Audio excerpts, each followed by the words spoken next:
want to say thank you for attending this year's edition of the Crypt. Bill, PJ, Gunnar, thank you. Evan, thank you. And thank you everyone for being here. Love you, man! You guys like it, yeah? Yeah. Right on, I know you like it. You shaved your head. Okay. Evan? So, Kirk, what got you into horror? Let's see. What got me into horror? It was either just chance, fate, or the fact that my older brother sprained my arm and I didn't have anything to do but watch horror movies when I was 5 years old. But you know what really got me into horror was just the rich fantasy that came with horror movies, especially a lot of the horror movies from the 20s, 30s, and 40s. And you know, growing up in the 70s, there was it was a really great time to grow up because a lot of the classic horror movies and a lot of the stuff in the 40s and 50s and 60s were playing in theaters at the time.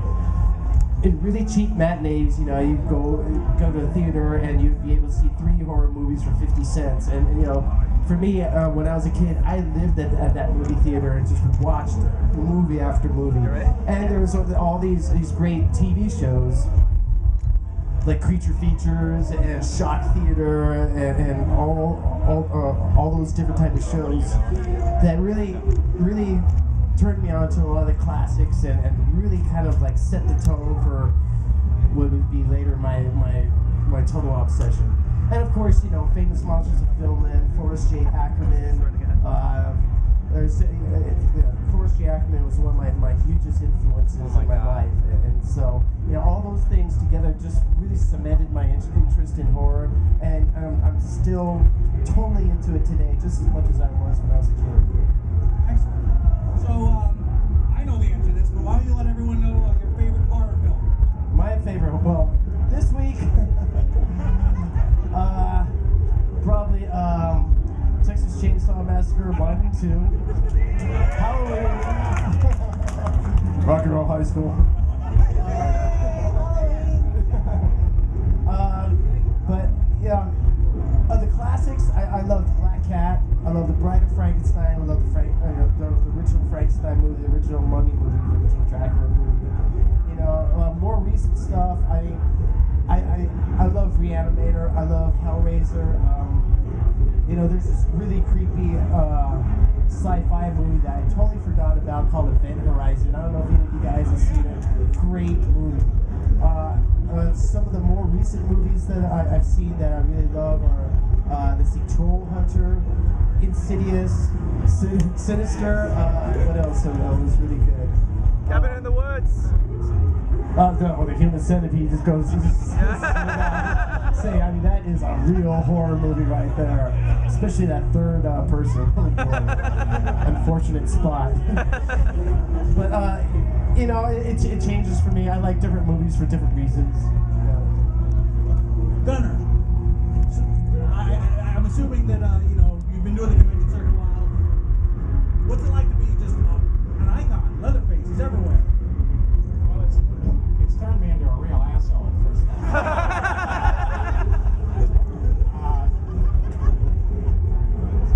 It's very strange to me because, you know, when I go home, I live in a small town and everybody knows who I am and nobody's impressed. So that's a real good perspective to have after spending time. I can always tell when I've been to too many conventions because I start talking about stuff and my friends aren't listening anymore. So in a real sense, I think it's a wonderful thing. I never dreamt when we made Chainsaw Massacre that the movie would be anything. I mean, we hoped that some fans would love it and that, you know, it would 5 years later there'd be some hardcore horror people who thought it was a neat movie. But none of us dreamt that it would become what it became. So when I first discovered how big Chainsaw was and that Leatherface had entered the culture, I was in complete shock. And I didn't know it until I was watching Cheers one night and they make a Leatherface reference without explaining it. At the end of the episode, Kirstie Alley, who's house sitting in a house in the middle of the country, gets scared and says, last line of the show,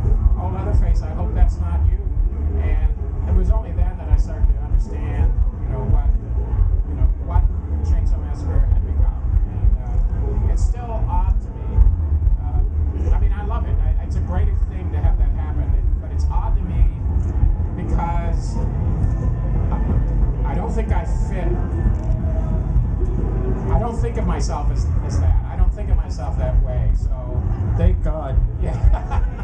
Thank God. Although I do. By the way, I wanted to say something. Where are my blue M&Ms? They're on the way. Okay.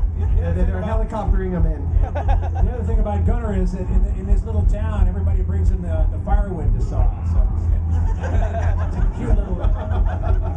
Well, you know what Henry Thoreau said.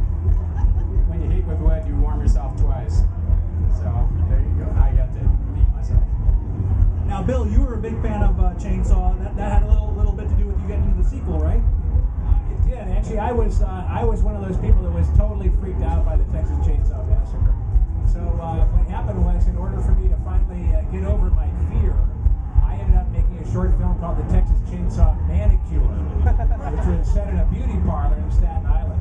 And a woman goes in, gets her hair done, and then wants a manicure. Leatherface comes out from the back, saws her hands. You think her hands are going to be all chewed off. She screams and passes out. And when she comes to, she looks down, and she's got the best manicure ever. And she goes out to tell her husband, played by me in a little cameo in the truck. And I was dressed as a hitchhiker with a little, the wine mark on my cheek. And she goes, "Look, honey, I got the best manicure ever." And I go, "Hey, that's great, honey.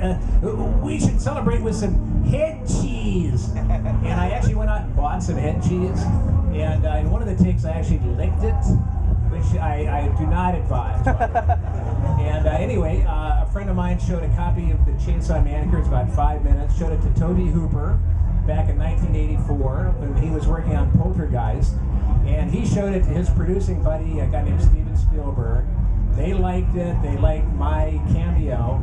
And 2 years later, out of the blue, I got a call saying, "How would you like to be in Texas Chainsaw Massacre 2?" And the person that was calling me was the screenwriter Kit Carson. And my response was, "Who is this really?" It turned out it was true, and it was kind of like winning the lotto. And I went down to Austin, Texas. They shaved my head, put on my plate, and the rest is history. I really like your character in Texas Chainsaw too. I felt that character deserved its own movie. I just really thought it was. There's still time, man. Yeah, there's still Dog will hunt. Get that bitch. still got the wig. I love their character.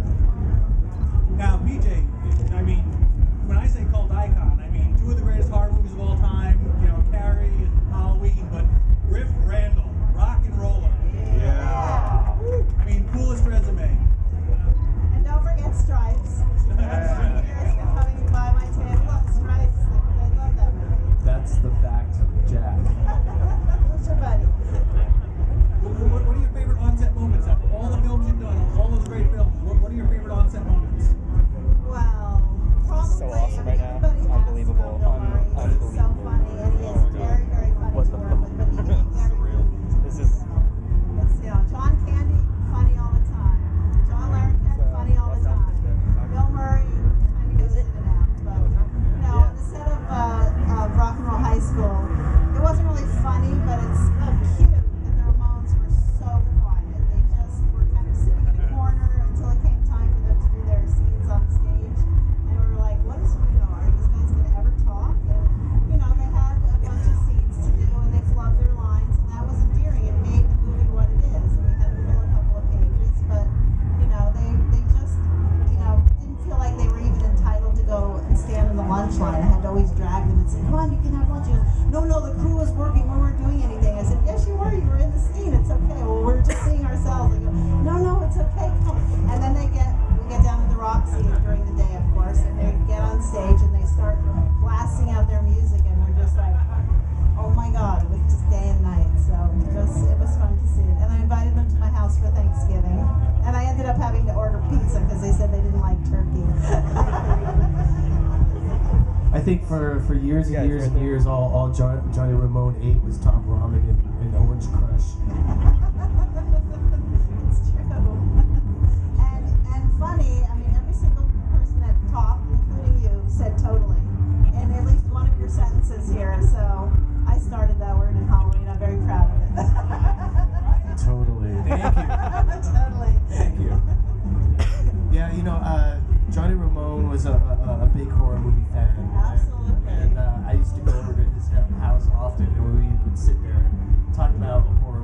movies and posters and such. And I found out through my friendship with Johnny that the Ramones were very, very insular and very tight with their group, and really didn't step out of that Ramones bubble. And when I finally got to know Johnny, I kind of felt like I was on the other side, in the Ramones world, and it was a pretty weird place to be. Being well, no, you're right, because when we were doing the movie, like I said, they would literally, the four of them, sit in the corner on the floor. They wouldn't even sit on the couch. I'd be like, come on, sit next to me, sit next to me. And they'd be like, we're okay down here. I go, no, come on, just sit on. This is your trailer, too. But they were really like this little bubble that were just, together and very, very quiet. And I thought it was because Johnny loved Roger Corman movies, and this was their first film, and they were a little nervous, maybe. But, and the first day of shooting was a scene in the bedroom where Joey sings to me on the bed, and then I start to undress. Yeah.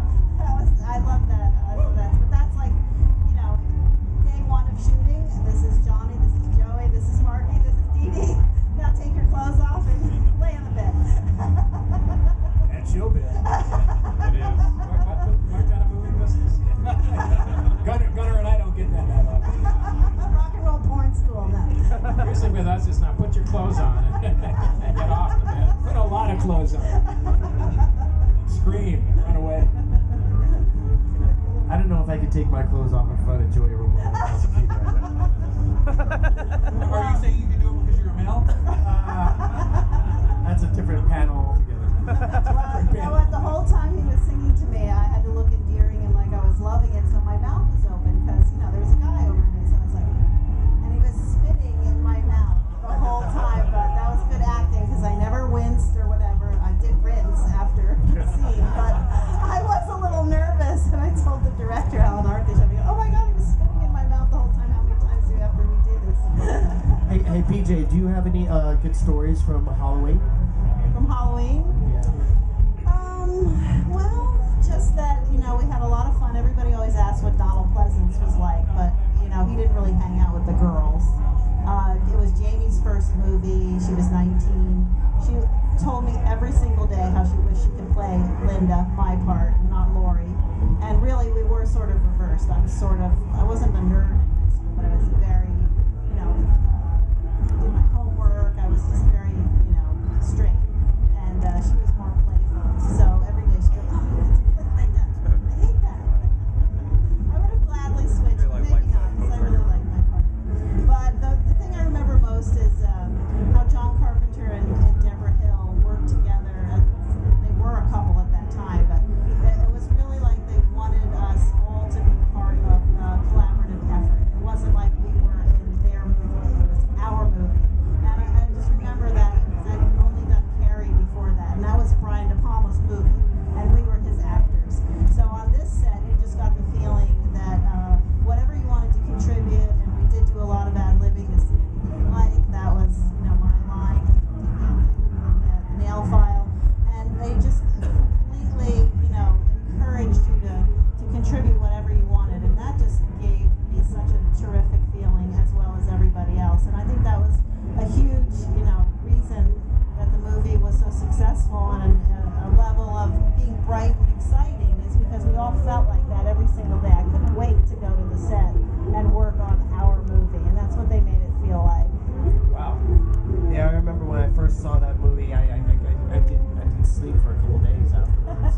I was in high school. I saw it at a drive-in. For a couple days after this. And, Oh my God, lock your doors. Yeah, well, one person paid the ticket, drove into the drive-in, and me and all my friends We're down. were at the back fence, sliding under the fence, and then once we were inside, we couldn't find his car. It was like 100 cars. I'm like, oh my God, which one this is? And then the music started, and you still didn't find the Yeah. car. Uh-oh. Well, we did this like 7 or 8 times over the course of like 4 weeks. That's how much we loved the movie. Well, the music too.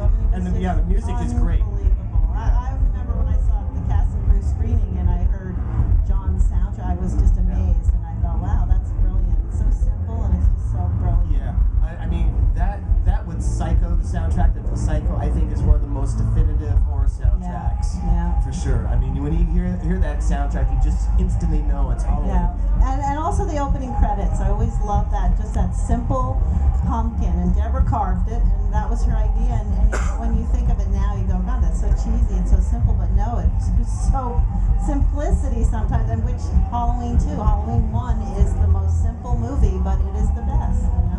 It really, no blood. Yeah, it really is. Well, at the time, it was groundbreaking, and that, along with Texas Chainsaw Massacre, created a whole genre of horror that's still going on today. And that, to me, I mean, that's why those movies are really important. Well, and it shifted, I guess, what the movies that you love, the Universal monsters. That was, that was sort of really make-believe. This was real life. Teenage girls babysitting, Halloween night, trick-or-treating, innocent kids getting candy, and the boogeyman is out there. Yeah, it injected a dose of reality that a lot of movies did not, or a lot of horror movies did not have at that point. Right. I mean, this could happen to you. Yeah. Frankenstein's not going to happen to you. This guy is going to like run into me, at a 7-Eleven at 2 o'clock in the morning. But Michael Myers might. Yes. All you need is a William Shatner mask and you're in. Yeah. I was also into, the late 50s, early 60s, like the atomic mutation giant bug movies. I was totally in the beginning of the end, and, Deadly Menace, down, the Spider. Black Scorpion. Yeah, the Black Scorpion's great. Those are good for drive-ins. Bring back the drive-ins. And let's not forget the Crawling Eye. Crawling Eye with Forrest Tucker, right? Yes, From and F-Troop. the brain from Planet Arrows. While we're on the subject of like floating body parts. Totally into it. Yeah. Really? Why did you think they could bring back the drive-in? Totally. Oh yeah, but they'd have to do it. They'd have to do it right. They'd have to like offer something else besides just the movie. You drive in, maybe they wash your car or something. I don't know. Nice. There you go. There you go. I like that idea. The Crypt. You know what? The funnest thing for me about drive-ins is going to the snack bar. That was fun in itself because it wasn't your normal snack bar that you see. It was like a standalone building, and Well, you might meet someone, right? That's the kind of the Facebook. You might run into someone. It's a sort of social networking at the snack bar. And the floors were concrete, and they were always sticky with soft drinks. Yes. Yeah. So your sneakers would make that certain sound. Yeah, totally. Yeah, it's Bill, that wasn't. there you go. It wasn't soft drinks, Bill. Oh, no. Not at the snack bar. Jesus, God. So PJ, what was it like working with Brian De Palma? Because he made two of my favorite horror movies, Serpent and the Rainbow and Scarface. Yes, Scarface to me is a horror movie. Well, Carrie, like I said, was my first film. Oh yeah, that's And right. it was my introduction to, what being on a movie set. I had done a soap opera in New York and commercials and stuff like that. But he seemed, to me, he always had this, you knew if a take was good because he had sort of a sardonic grin. He wouldn't say good or, we don't have to do it again, but he would just have this grin and then we would move on.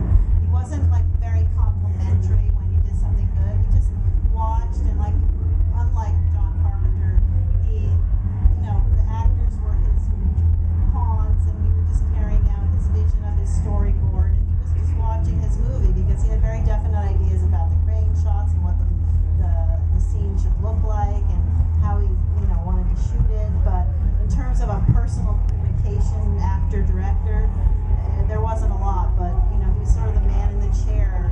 You could always turn and look and see whether you had pleased him by that little malicious grin on his face. And I thought that was cool. I thought, okay, that's how directors are, I guess, in the movies. When I think about Carrie, all I can think about is that prom scene and just how much of a shock it was when I had first seen that. Yeah. I mean, And that took 3 weeks. We were in Culver City Studios and had the big prom, and then all of our dressing rooms, it was like an Indian campfire all around, and we came every day at 6 a.m. We never knew when we were going to be pulled on because we might be in the background of some shot he was trying to get, so we all had to be there all the time. And we had a very, very fun experience, all of us together. We're always laughing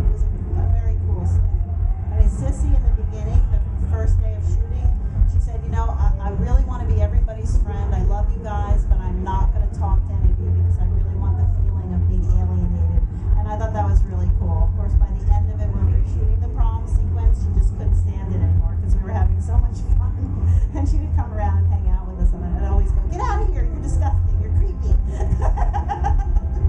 But you got, I thought you got a little injury, didn't you?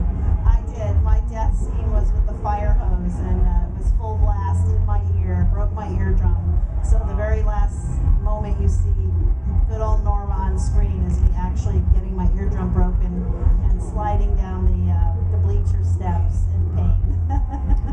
Wow, we all suffer for our art. But see, that's another thing. Brian De Palma didn't come rushing over. He didn't. The two Crips picked me up. He never sent me flowers. John Carpenter would have been at my bedside. But the whole idea is really to make other people suffer for your art. Yes, That's Brian's stuff. Yes. I was thinking when you were talking about how great it was with De Palma, how you just get that smile. I was at the opposite, which I think is much worse. Toby was very complimentary, but what you'd hear was, wow, that's perfect. Let's do it again. Oh, I hate that. Exactly. No, that's not good. But no, we had three auditions at Brian's house, and I remember, and it was at his apartment on Fountain Avenue, and his entire dining room, all his walls were from floor to ceiling covered in the entire storyboarded movie. And I was very impressed with that, and I said, wow, he knows every second of this film, how it's going to look already in his head. And I thought that was amazing. Whereas, with John Carpenter, things kind of happen. We had the steady cam. We had 3 teenage girls walking down a street, say whatever you want. So that was just a different style, but different budget too, of course. So It's amazing how both directors had a totally different approach, but the end result was very effective. absolutely. It was funny working with Toby on Chainsaw 2. We had a scene at the radio station, and I had the scene of beating LJ's brains in with a claw hammer, and so and I'm making things up. I'm going, "Nah, man, incoming bail," and I keep hitting him, and Tom Savini's just off screen with a blood pump, and this little tube is right at the top of LJ's forehead, and this blood is coming out. And each take we have at the end of each shot we have to clean him up. And finally and it's very hot and close inside this little space. And Toby keeps doing that. Yeah, okay, that's great. Let's just do it again. Finally, we're doing like take 13. And I said to Toby, I said, am I doing something wrong? And he looked at me and he goes, hell no, Bill, I'm just having fun watching you.